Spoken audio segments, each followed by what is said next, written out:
어제 우리 유치부가 성경학교 시작을 했는데 개회 예배 드리면서 저한테 설교를 좀 해달라고 이렇게 부탁을 해가지고 제가 설교를 하고 왔습니다. 유치부 설교를. 역시 유치부는 만만치 않았어요. 그래서 유치부 설교를 하고 나니까 유치부 교사들이 얼마나 위대해 보이고 수고하는지 알겠고, 그 다음에 한 가지 마음은 여러분들에게 감사한 마음이 얼마나 커졌는지 몰라요. 여러분은 설교가 시원찮아도 그냥 조용히 좋을 뿐이지, 뭐 떠든다든지 운다든지 돌아다닌다든지 여기까지 와가지고 제 얼굴을 빤히 쳐다본다든지 이런 짓 안 하잖아요. 그래서 얼마나 여러분이 감사한지 몰라요. 어떤 인생을 살 것인가? 어떤 인생을 살 것인가? 여러 가지로 인생을 얘기할 수 있겠습니다만 두 가지 인생이 있답니다. 하나는 연못 같은 인생이고 하나는 시냇물 같은 인생이 있대요. 여러분 아시는 대로 연못은요, 물을 어떻게 합니까? 가두어 놓지요. 흘러가지 못하게 가두어 두는 게 연못이에요. 그와 같이 연못 인생은 다른 사람들이 나를 비난하고 조롱하고 질투하고 미워하고 이런 나쁜 것들을 마음속에다가 딱 가두어 놓고, 그래서 자신도 힘들게 살고 남들도 힘들게 하는 인생이 연못 인생이래요. 사울은요, 백성들의 비난과 조롱과 그리고 다윗에 대한 질투를 마음에 그냥 다 가두어 놓고 자신도 괴롭히고 다른 사람도 괴롭히고 다윗도 평생 괴롭히고 그랬어요. 연못 인생을 살았어요. 그런데 시냇물은 여러분 어떻게 합니까? 흘러오는 물을 가둬두지 않아요. 잡아두지 않아요. 위에서 흘러오는 물을 다 흘러보냅니다. 그와 같이 시냇물 인생은 모든 것을 다 흘려보내는 거예요. 사람들의 비난도 흘려보내고, 조롱을 해도 흘려보내고, 나를 무시해도 흘려보내고, 나를 미워해도 질투해도 다 흘려보내는 거예요.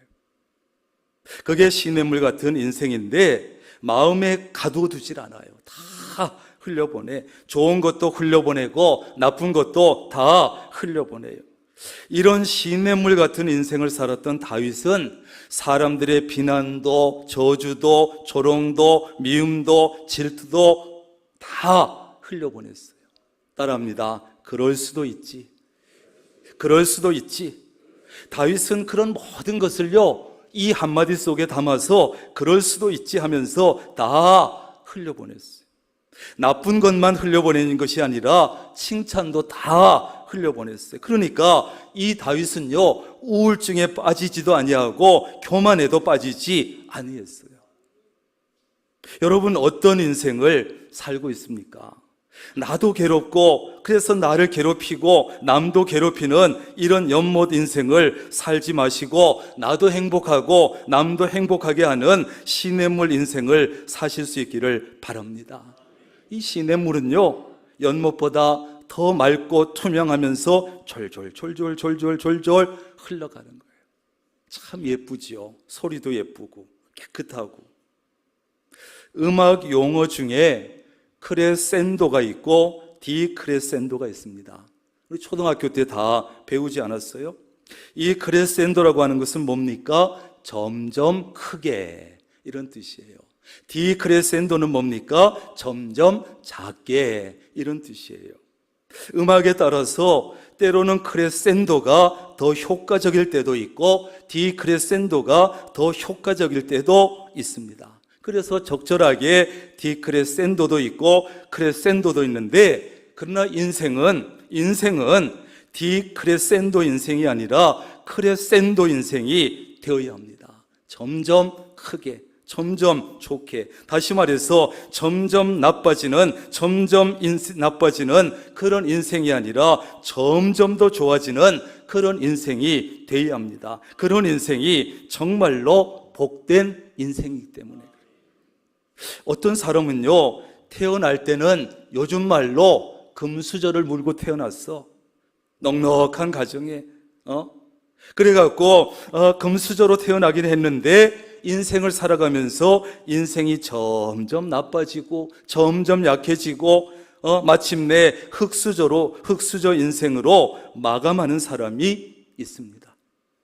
부유한 가정에 태어났습니다. 괜찮은 가정에 태어났습니다. 사랑도 많이 받으면서 자라고 외모도 뛰어납니다. 공부도 잘합니다. 인기도 참 많았는데 이상하게 사회에 나가서 사회생활을 시작하면서 남들보다 조금씩 뒤처지더니 곁에 사람들도 떠나가고 점점 초라한 인생이 되고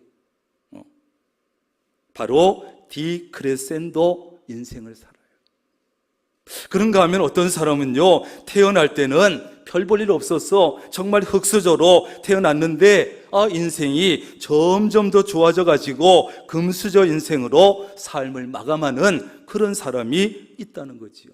참 어렵고 어려운 가정에서 태어나가지고 정말 별 볼 일 없는 것을 먹고 자랐고 사랑도 별로 받지 못했고 외모도 별로였고 공부도 잘 하지 못했고 인기도 별로 없었는데 사회 나가고 사회생활 시작하면서 조금씩 두각을 나타내더니 점점 더 멋있는 인생을 사는 거예요. 바로 크레센도 인생이에요.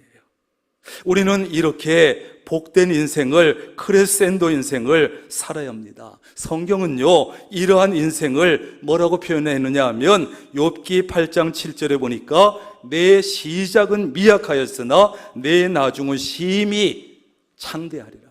내 시작은 미약하였으나 내 나중은 심히, 뭐 불교 신자들만 와 있나? 아무도. 이렇게 성경은 표현했다고요. 어떤 삶을요? 크레센도 인생을 시작은 미약했지만 내 나중은 심히 창대하리라. 여러분, 우리가 너무너무 좋아하는 말씀이고 신방 가서 이 말씀 전하면 굉장히 좋아하고 듣기만 해도 보기만 해도 기분이 얼마나 좋은지 몰라요. 크레센도 인생, 점점 더 나아지는 인생이기 때문에 그렇지요. 성경 속에 여러 인물이 있습니다만 성경 속에 나오는 인물 중에 가장 분명하게, 가장 뚜렷하게 크레센도 인생과 디크레센도 인생을 살았던 두 사람이 있는데 한 사람은 다윗이고 한 사람은 사울이에요. 사무엘하 3장 1절에 보면 이 두 사람의 인생을 한마디로 이렇게 표현했습니다. 다윗은 점점 강하여 가고 사울의 집은 점점 약하여 가니라. 이렇게 말했어요.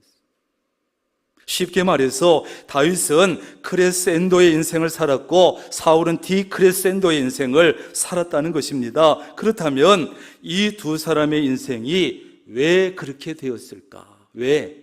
어째서, 무슨 이유가 있어서, 어떤 원인 때문에 두 사람의 인생이 이렇게 대조적으로 바뀌었을까 살펴보려고 그래요. 먼저는 사울입니다. BC 1050년경에 이스라엘 백성이 사무엘 선지자를 찾아와서 이렇게 요청합니다. 선지자님, 이제 우리도 지금까지 사사들이 이렇게 해왔지만 이제는 우리나라도 다른 주변 나라들처럼 우리를 다스리고 전쟁이 일어나면 막 앞장서가지고 싸워줄 수 있는 왕을 주십시오. 왕, 인간 왕을.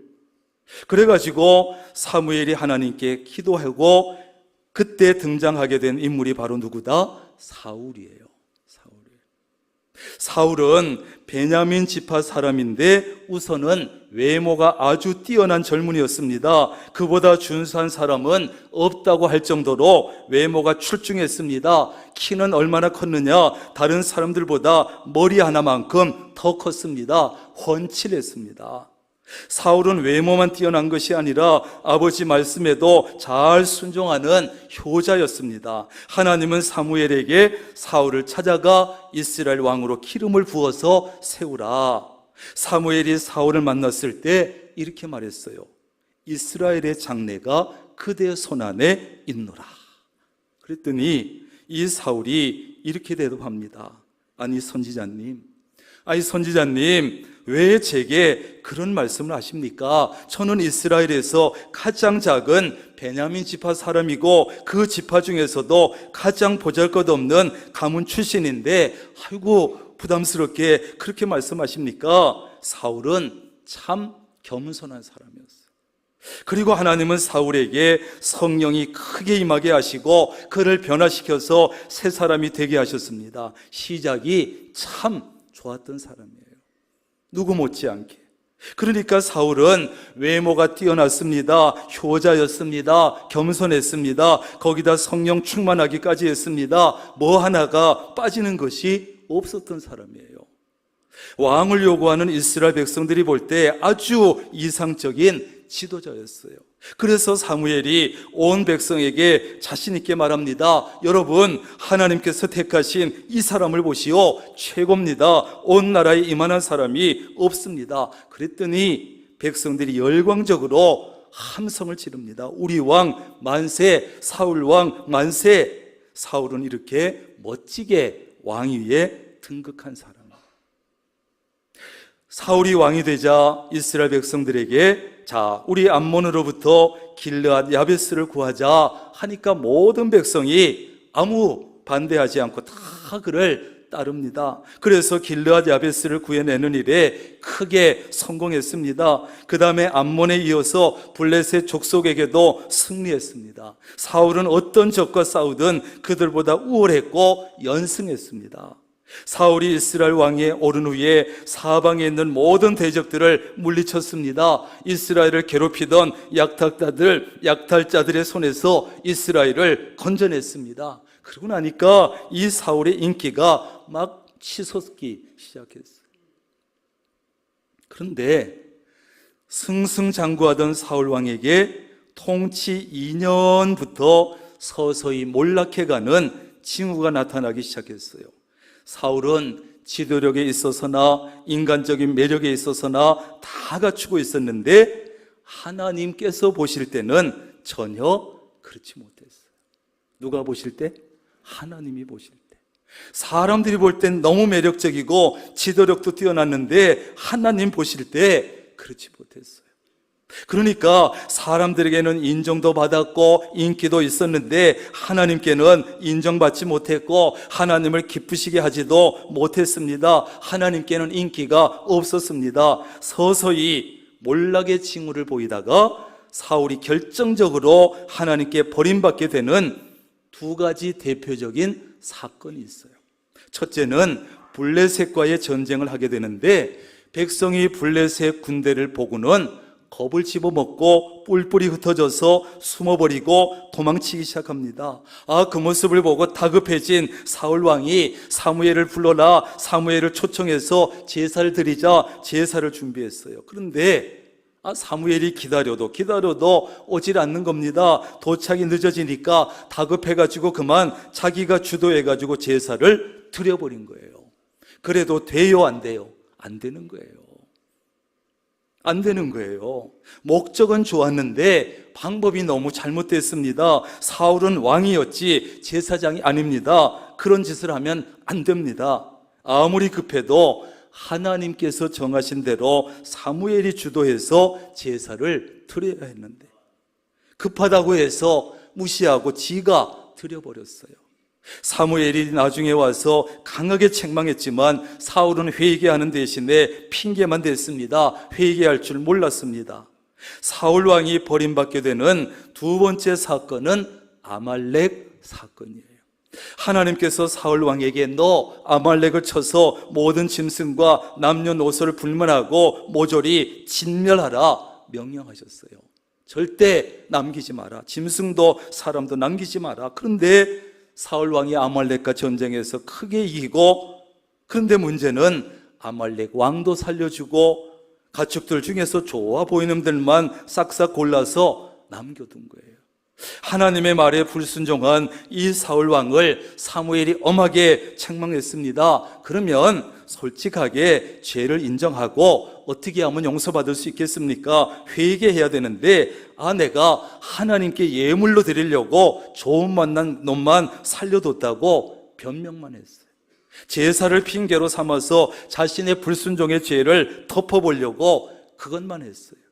뿐만 아니라 이 사울이란 인물은요, 백성들이 사울이 죽인 자는 천천히요, 다윗이 죽인 자는 만만이로다 하고 노래하고 떠드니까 시기와 질투심으로 다윗을 죽이려고 평생 쫓아다녔어. 사울은 다른 사람을 포용할 줄 몰랐습니다.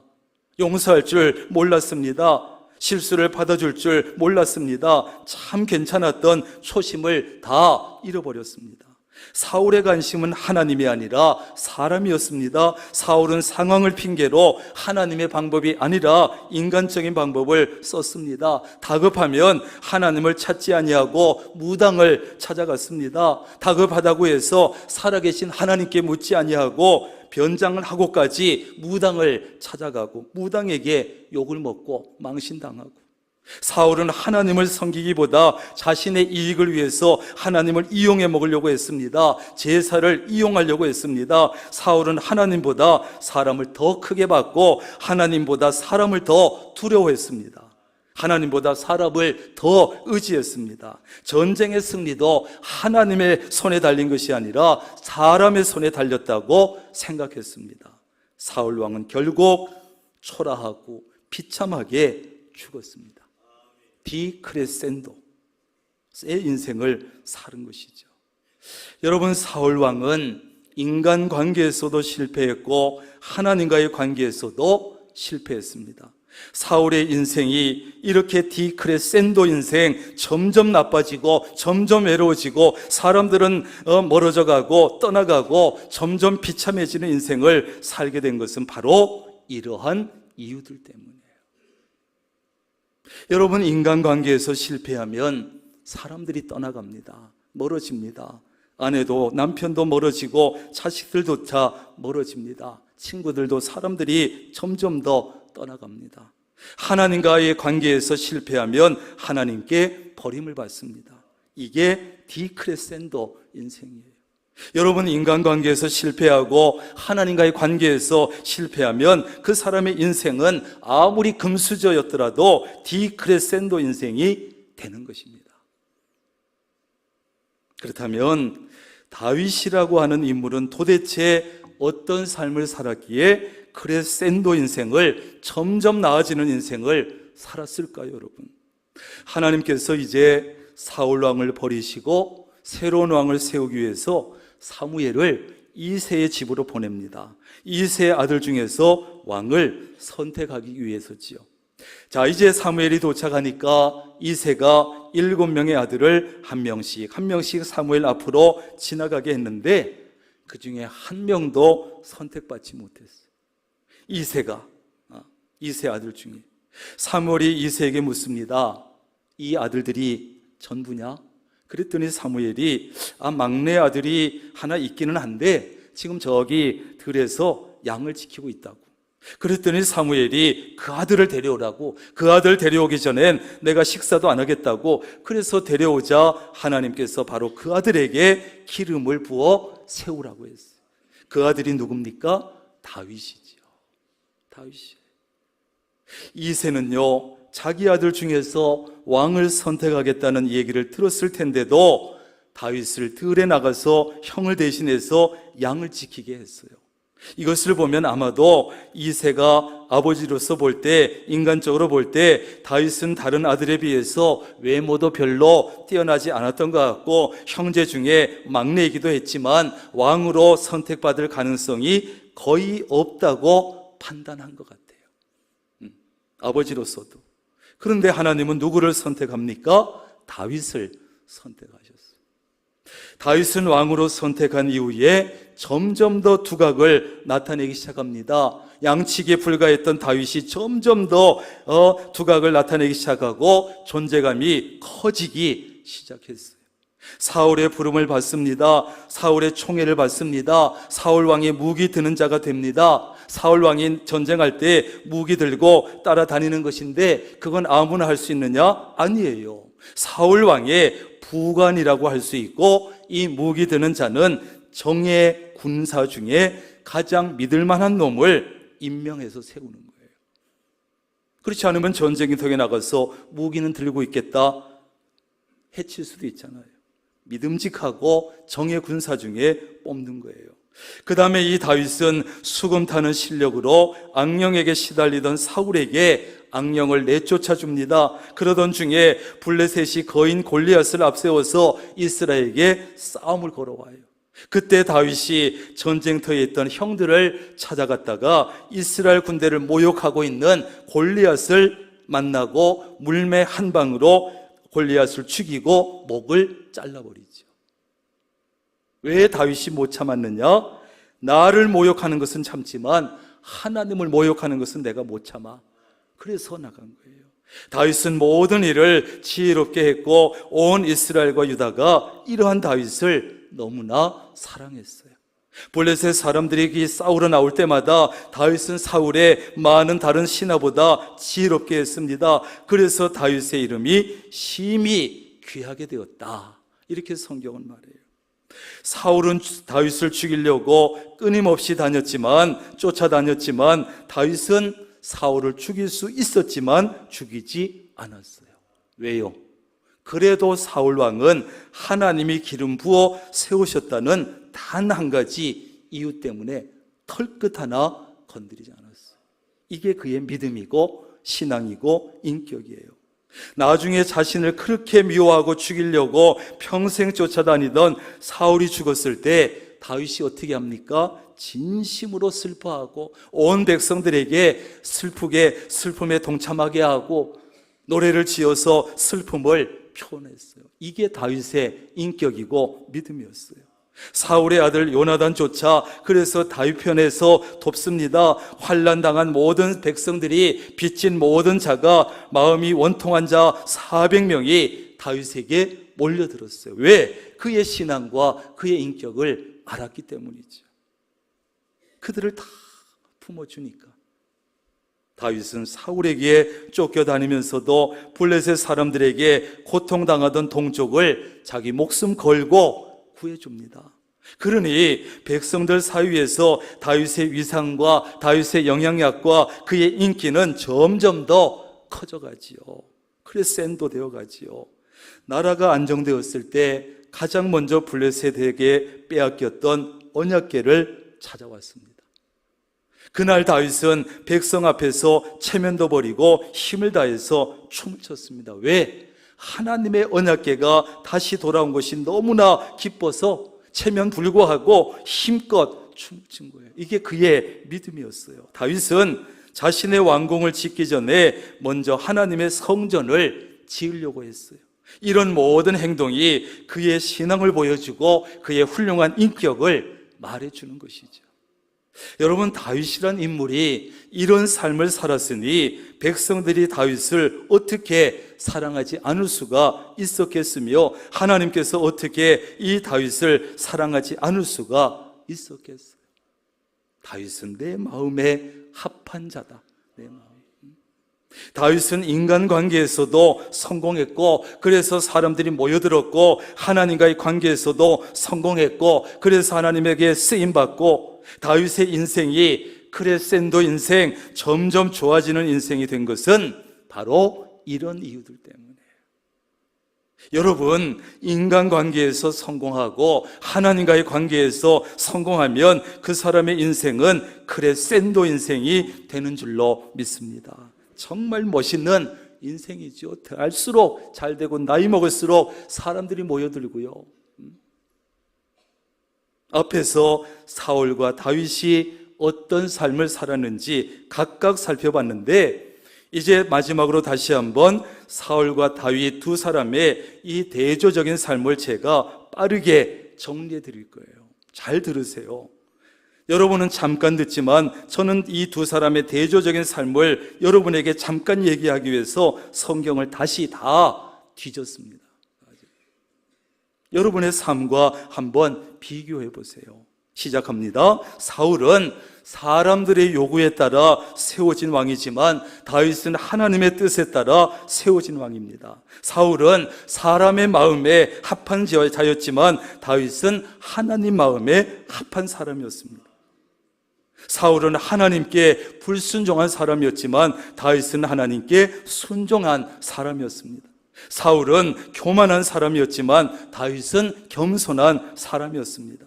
사울은 시기와 질투심 때문에 사람들을 포용하지 못했지만, 용서하지 않았지만, 다윗은 다양한 사람들을 다 포용했습니다.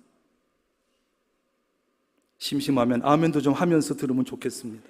사울은 아랫사람을 귀하게 여기지 않았지만 다윗은 아랫사람까지도 귀하게 여겼습니다. 사울은 다급하면 상황에 따라 하나님을 버리기도 했지만 다윗은 어떤 상황에서도 하나님만 의지했습니다. 사울은 죄를 지은 후에도, 책망을 받은 후에도 회개할 줄 몰랐지만 다윗은 실수도 했지만, 죄도 지었지만 책망받으면 즉시 회개하고 돌이킬 줄 알았던 사람입니다. 사울은 성격이 급했지만 다윗은 침착했습니다. 사울은 어려움을 만나면 믿음을 버렸지만 다윗은 어려움 속에서도 믿음을 지켰습니다. 사울은 자신을 나쁘게 평가하면 참지 못했지만 다윗은 하나님을 조롱하면 참지 못했습니다. 사울은 하나님의 은혜를 잊어버렸지만 다윗은 하나님의 은혜를 늘 기억하고 살았습니다.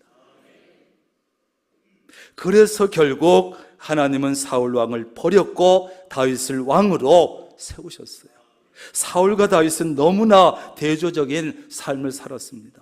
사울은 디크레센도 인생, 점점 더 나빠지는, 점점 더 외로워지는, 점점 힘들어지는 인생을 살았고, 다윗은 크레센도 인생, 점점 더 좋아지고 점점 더 강해지고 점점 더 모여드는 인생을 살았습니다. 앞에서 여러 가지 이유를 제가 말씀드렸지만 가장 큰 이유는 바로 이것입니다. 역대상 11장 9절, 만군의 여호와께서 함께 계시니 다윗이 점점 강성하여 가니라. 아멘. 물론 그들이 살아온, 앞에서 살펴온 삶과 그들의 모든 행동과 깊은 관계가 있습니다만, 사울이 디크레센도 인생을 살게 된 이유도, 다윗이 크레센도의 인생을 살게 된 이유도 하나님께서 함께 해주셨느냐, 함께 해주시지 않았느냐 하는 것이 가장 중요하고 큰 이유라는 사실 잊어버리지 마세요. 그러므로 우리는 다윗처럼 사람보다 하나님을 기쁘시게 하는 삶을 살고, 사람보다 하나님께 인정받는 삶을 살아야 하고, 사람보다 하나님의 마음에 합한 사람이 되어야 합니다. 사람보다 하나님께서 함께 주실 만한 삶을 살아야 합니다.